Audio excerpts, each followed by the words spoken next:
Балалар, біз қазір шулы және музыкалық дыбыстарды ажырататын боламыз. Маған айта қойыңдаршы, мынау қандай дыбыс? Шулы дыбыс жарайсыңдар. Мынау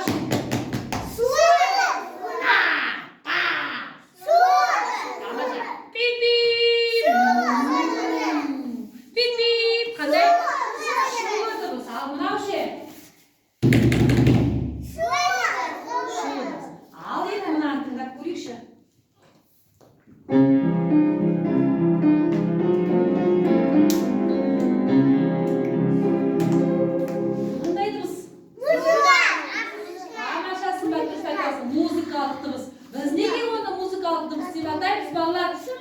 Өйткені музыкалық аспаптар ойналып тұр екен. Бұл қандай аспап?